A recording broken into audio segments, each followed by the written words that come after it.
All right. Let's try this. All right. We can. If you can hear us now, let us know. Please let us know. Can you hear us now, Lee? Can you hear us, Jay?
That have come out of Marshall: Randy Moss, Chad Pennington, Byron Leftwich.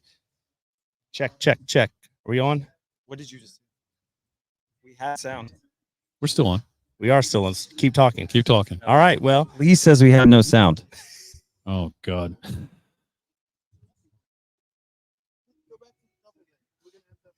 Fifth time is a charm. We may want to punt. You know, let's be like ODU and punt like on third down. All right, Lee. Let's take this Is there sound now, Lee? to say, Because we're about to. There we go. Okay. This is people. We promise we'll be better in the future. what do you all think about the game? What do you think? Talk amongst yourselves. Talk amongst yourselves. Hey, this is why you test things. Steve. Yes.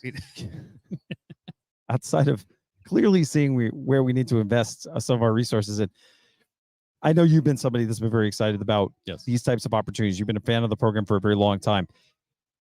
Did you think when we made this move that these are the types of games that we were going to play in, but that in the first 2 years we'd be coming into a nationally televised game on ESPN with 6-0 record? No. I thought we would compete early. I thought we would be fine. I did not expect us to be 6-0 in the second year of a transition playing on the mothership ESPN. Did not expect to be on national televised networks for 5 out of the last. I mean, we've been on there for at least 4 games. I maybe I've been wrong. It's not 5. It's at least 4. No, I'm surprised. I'm pleasantly surprised. I knew we had it in us, but I did not expect to be here. The people have been wonderful. Taylor said, mentioned how wonderful the people are. And I can't express enough how much this means to both fan bases. What we're getting from both of them is, you guys are where we were. We love seeing what you guys are doing, except for during the 60 minutes that you were playing tonight, but we love what you're doing with your program. We loved your stadium. We love how much you're investing in your program. It's nice to hear all that. So there's a nice camaraderie with all of us. It's exactly what we expected when we got here. It'll be a mean game when we're in there, but at the end of the day, it's enjoyable to be with a fan base that matters. And these folks matter. So we enjoy it. And now we pivot to the actual game for the first time. If you're listening, we are live here from Marshall University, directly outside of the stadium. Again, gratitude to our friends at some of the Marshall University podcast Thundercast for allowing us to use their Skylink, allow us to use the back of their truck. We're using power from a different source. So a lot of contingency plans to see if we can go live. But one thing that's been talked about tonight, and I thought Noah Frary on the Frary and Smith podcast did a really great job of kind of setting the stage for what he thought was the key to this matchup is Marshall University's run offense that has obviously Ali, who's gotten a lot of national attention for his skill at the position here in this season, against the JMU running defense, which is by far the #1 ranked rush defense in the country. We will say, preface this with saying check on official sources as we get close to game time. There are some rumors tonight among the Marshall University fan base that a number of their starters are out for tonight's game, including the possibility of Ali not taking the field tonight for Marshall. That would be a huge factor in this game and a big storyline in the early going. But if he does play tonight, talk about that specific matchup tonight. Rasheen Ali's he's probably the best back in the Sun Belt, probably in G5. When you look at him in terms of his run ability, his ability to cut, his ability to receive the ball out of the backfield, you only have to look at his body of work to see it. Wonderful offensive line. I don't care that this team's lost 2 in a row. That doesn't matter. It's a very prideful team. It's a very good team. And at the end of the day, when they're coming in here tonight, they're going to defend their home. We're coming into a hostile environment on Thursday night. And they'll have their fans here are telling us between 20 and 25,000 people here. That's unbelievable for a Thursday night. I know it's not App State. App State is the outlier. They bring 35,000 people on a Tuesday night. It's outstanding, but I can tell you the Marshall people are prideful. They're good. This team is unbelievably good. So we've got a challenge, and I know you hear that all the time with Coach Speak. This is a challenge this week. This is really a challenge, and it's going to be difficult for us to come out of here with a win, but I think if we do like we did last week, I think we're fine. And now looking at Marshall's pass offense, Cam Fancher, sophomore quarterback, has really made some steady progression as he's gone throughout this season. If there is an issue with Fancher's game, is that he tends to turn the football over. I know that's what Charlie Huff and some of their other kind of media that covers the team has really emphasized as a point of contention on his game. But if his progression continues, he is going to be a tough test for this JMU defense, not just because of his passing ability, but his ability to run the football. Yeah, if I'm Marshall, I roll him out. I do a number of plays so he's not in the pocket. You leave him in the pocket, we're going to eat him alive. You roll him out. Cam Fancher's a wonderful quarterback. He can run it on you. He can throw it. He makes really quick decisions. That'll be difficult for us if they put him on a rollout type deal. Now, the problem with rolling out Cam Fancher is sometimes he makes a mistake, and he gets happy feet. And if we hit him a couple times, that's going to be the biggest problem for him. Now, turning our attention to the JMU offense tonight, we saw last week against Georgia Southern the most complete game that we've seen in the JMU career of Jordan McLeod.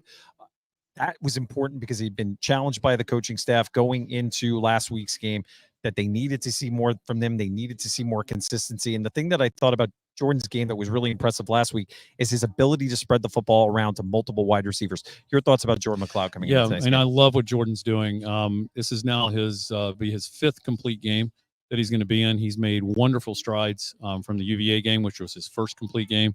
I love the way he sees the field. I love the way that Jordan hits different receivers. His ability to shake off different folks, to look off different folks was unbelievable last weekend. If you watch some of the game tape or you're there live, you could see how he would look one way, pump fake, and he hit Elijah Serrato on the first touchdown. He's wide open. He did that all day long. And I think tonight he's going to have a field day. You can't forget about his feet. And he can take off and he'll go. But at the end of the day, we have so many weapons for him to hit. I think he'll have a big night tonight. Now, another part of the JMU offense that I'm interested to see tonight is the play of Kaelon Black in this running game. If there's a storyline for Marshall's defense coming into tonight's game, they have struggled against defending the run this season. That has been a talking point in their last 3 contests, something that I know was brought up by Coach Huff at Marshall in his press conferences this week. Talk about the JMU rushing offense against this Marshall defense. A Marshall defense that really caused JMU some problems in last year's matchup. Remember, Marshall came to Bridgeport Stadium and was able to get a win. Yes. And I mean, one big factor, I mean, let's just point out the elephant in the room is that Todd Centeo wasn't in the game. And so we were forced, there was a lot of predictability with the rush. Our pass game was not very effective. But having said all of this, Marshall still is one of the best teams in the league. And I know that with the success that we saw against Georgia Southern, which I said it in the podcast, I still believe it. I still believe they are one of the best, if not the second best team in the Sun Belt. I believe we're the first. But we've gone against some really good teams. South Alabama and Troy continue to dominate. Troy has not lost since they've played us. South Alabama's putting 50-plus points up on teams. So it's not that I do not recognize how good Marshall is. I believe that we've played teams as good, if not better, than Marshall. I am a little not concerned, but I'd like to see how JMU can perform on the road after being our last 2 games at home and see if they can get back in that groove that they had on the 3-game road series. But I feel good about this. I mean, this is not one of those games that I'm apprehensive about. I recognize that this is a game that is going to be tough, but I think things are going to be good. No, I agree. And the beauty of a pregame live is that we can bring some of the fans on who are also tailgating outside of tonight's stadium. Give us your thoughts. First of all, introduce yourself, and what are you looking to see from JMU tonight, or what are you looking to see from Marshall in terms of what are going to be some of the keys to whether JMU moves to 7-0 or if they have some challenges in tonight's game? John Butler, 07 grad. Glad to catch up with you guys. So the key for this evening, I think, is really going to be something that we've all harped on a lot this entire season. It's really going to be James Madison's rush defense against Rashid Ali at running back for Marshall. I really think it's going to come down to that, as simple as it is. Right. That's if we stop him, I believe we've got the quarterback's number for what I've seen the last few weeks watching Marshall at home. So when you look at this game also, one of the conversations we came into this is a lot of JMU fans, the reason they wanted to make the move to FBS was their excitement about playing in venues like this on national television. As a fan now in our second year in Bridgeport, say what are, we've had big games at Bridgeport, we've had some big games on the road, but now we're starting to get the national attention piece to it, which I think is the next step for this program as we continue to bring the brand across the country. Your thoughts, kind of a fan of being able to come to a venue like this on a Thursday night and have that game broadcast on ESPN? Oh, this is fantastic. I mean, this is what we've all been screaming up and down about for 15 years. I've got my old roommate from 2007 here, flew in from Houston, Texas for this game, flew into Richmond, and we drove 6 hours yesterday and staying at a little Airbnb cabin somewhere down about 20 minutes south of here, having a great time, played a round of golf, and now we're ready to tailgate and see the Dukes. And I think what's important about that, and Steve, I know, and Taylor, you'll have comments on this too. One of the talking points against maybe the move to FBS was that, we're going to give up the excitement of the playoffs. And while that may be true, talk about the excitement we're now getting on a week in and week out basis. We're on a Thursday night in October, and we have the opportunity to play a meaningful game against an opponent where one thing you've mentioned on many of the podcasts, the outcome is in doubt at the start of this game. And I think that's why we're seeing more fans come into the program. We're seeing more support to the Duke Club. We're seeing more support to the Montpelier Collective for things like this, where plug $250 donation, you can get yourself a commemorative football over the victory over UVA. So MontpelierCollective.com. Thank you to our sponsors. But yeah, on that point, I'll come to you, Taylor, first on this continued relevance week in and week out and what this means for the program going forward. I'm going to say the quiet part out loud. And as great as the FCS playoffs were for us, we had gotten to the point where I feel a lot of JMU fans felt like, all right, let's get through the regular season. We know we're going to be successful. The teams that we were facing, they weren't bringing fan bases to us, and there weren't a lot of away games that we were traveling to because there wasn't a game day atmosphere that was worth traveling to. This year, every single game on our schedule is something I'm as excited about as any FCS playoff game. I'm excited that we get to go to Marshall. We have Old Dominion come to us. We have App State come to us. We got the revenge game against Georgia Southern. We played two of the best teams in the West and won. We went to UVA. I mean, every single game is I think it exceeds what the FCS playoff games were. And the idea of not being able to play for anything, even when we are bowl eligible, you've had some of the people in the past say, well, we're not going to play for a national championship. One, that's not true. And Coach Signetti will tell you that you can come to JMU and you're going to be able to play for a national championship, have the opportunity to. But two, the other thing is, we have a lot on the line. We talked earlier in the show about the story out there about the NCAA responding to the Attorney General's letter about our waiver to be eligible this definitely postseason. Something you're going to likely see on air tonight during tonight's game. It's a huge story on the national side. I think also being 6-0, being right outside of the top 25, being ahead of Clemson, being on that 26th spot right outside of the top 25. Lots of people predicted that. No one did. 2 years ago, if you were talking to someone and you said, hey, this move to the FBS, it's actually likely will be better than Clemson in 2 years. I mean, it just was something that wasn't heard of. So everything, and this is another great point, another great time to make this point. Do not take this time for granted. Absolutely. Those of you that are having watch parties, you're out at a restaurant, you have people over your house, you're watching this, you're at the game today. Enjoy, take in this moment because it's not guaranteed. I think that we're going to continue the success that we've had, but it's not guaranteed.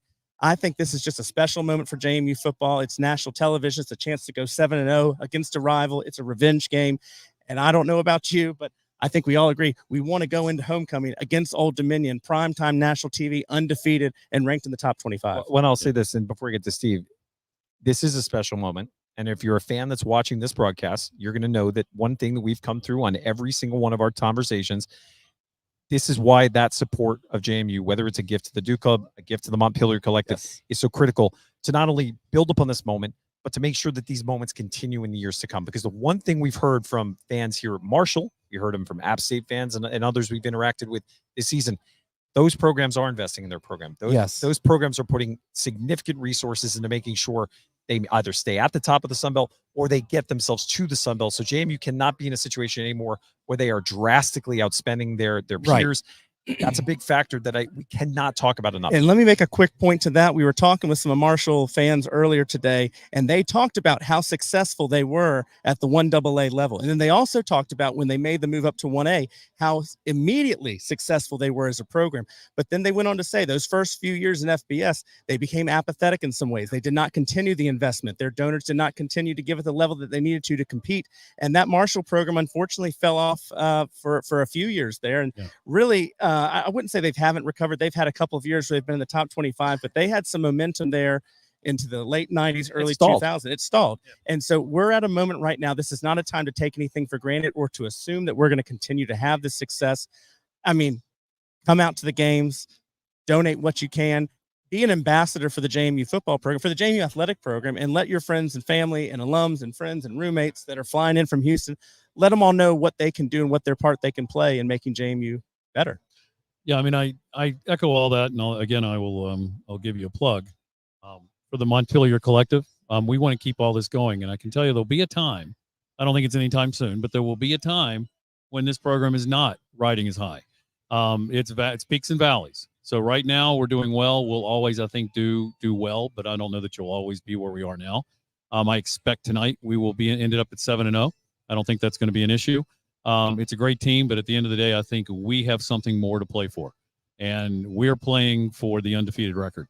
Whether we get to a bowl or not, I don't know what we're going to do, but this team's dialed in. So, do what you can, help out where you can, but at the end of the day, don't take any of this stuff for granted. So a couple of questions coming in. First of all, we want to say hi to Brooke Boyd, who's watching the broadcast or listening, we hope, from on her way home from work. We also have a question in about the number of JMU fans that have made the trip. Where we currently are from our tailgate lot, we are in the sea of Marshall fans, so it's a little bit harder for us to see exactly how many JMU fans. We did, coming into Huntington, see a number of JMU fans outside the team hotel and in some of the restaurants and bars.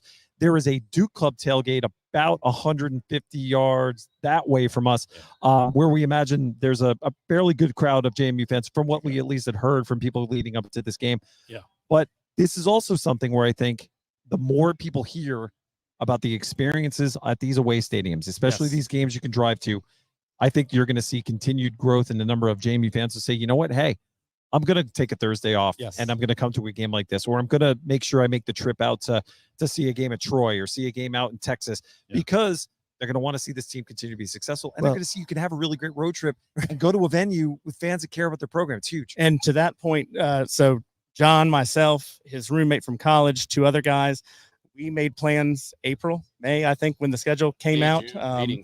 June. So, I mean, we saw the schedule came out. We knew this was going to be a highly anticipated game. That was one of the games early because it was a Thursday night game that it was announced it was going to be on national television. So, we've turned this into a little 3-4 day weekend. We've made a trip out of it. And that's the great thing about some of these venues that we're going to. It's not just the game itself, but, Conway, South Carolina, great golf down there in South Carolina. Just a bit. The three of us are making the trip down to Georgia State. I mean, it's a great opportunity to go down to Atlanta.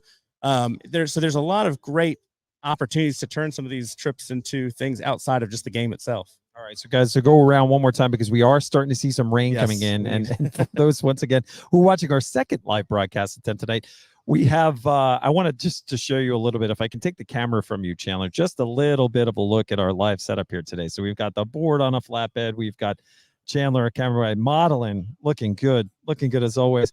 But as you walk around, you can see kind of our setup right outside of the stadium here in Huntington. So couldn't get closer to the stadium, I guess, unless we were inside. But our friends from Thundercast right over there, we're going to be joining them on their broadcast in a few minutes. Really just grateful for them for giving us the opportunity to join them at their tailgate. But clouds moving in, light showers starting here in Huntington. So we want to make sure our audio equipment survives the trip. Final thoughts. Rain, baby. Final thoughts as we go around. Maybe a prediction? Yeah, predictions. Let's do predictions. We'll go with you.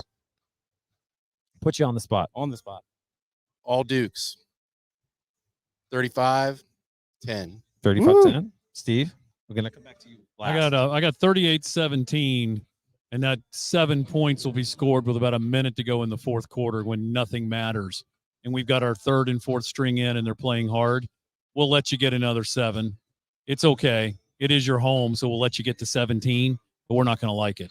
So enjoy it, fans. Taylor Atkins. I was really thinking something 38-35 myself, but 38-35. No, 38 or 35 points for the Dukes. So I'm not gonna mimic it, and then I'm gonna go higher. I'm gonna say 42.